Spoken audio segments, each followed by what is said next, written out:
દીવમાં શ્રી હાટકેશ્વર જન્મોત્સવની ધામધૂમથી અને ભવ્ય ઉજવણી કરવામાં આવી.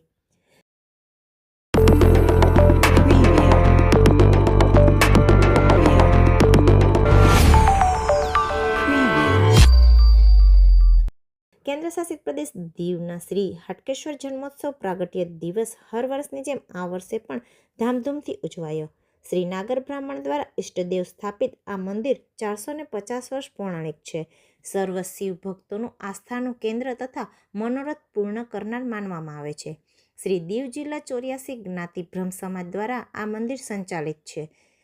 ચૈત્ર સુદ 14 શુક્રવાર હાટકેશ્વર જન્મોત્સવ ઉજવણી નિમિત્તે મંદિર સંચાલક દ્વારા સવારે 11 કલાકે શ્રી ગણેશજી, નંદીજી, કૃમ્મજી, માતા પાર્વતીજી, ગંગાજી, ગૌમુખ ધારા, હાટકેશ્વર મહાદેવ પૂજન અભિષેક ગોળ શ્રી ભરતભાઈ બાલુભાઈ દ્વારા યજમાન શ્રી તુષારભાઈ જોશીના હસ્તે પૂજન કરવામાં આવ્યું. ત્યારબાદ મંદિરમાં બપોરે 4 કલાકે બહેનો દ્વારા ભજન ધૂન શિવ આરાધના કરી અને 6:30 કલાકે દીપમાળા શણગાર અને મહાપ્રસાદી ધરવામાં આવી હતી.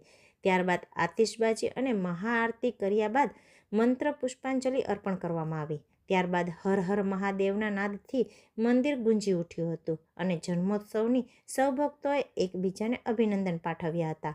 આ પ્રસંગે દરેક ભક્તોએ દર્શન તથા મહાઆરતીનો લાભ લીધો હતો. આ પ્રસંગે મંદિરના દાનવીરો તથા બ્રહ્મ સમાજ સભ્યો બહોળી સંખ્યામાં ઉપસ્થિત રહીને મંદિરની શોભા વધારી હતી. આ સમગ્ર કાર્યક્રમનું આયોજન મંદિર સંચાલક તથા બ્રહ્મ સમાજ સંચાલક વતી રોહિત આચાર્ય પ્રભુના માર્ગદર્શન હેઠળ યોજાયું હતું.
હર હર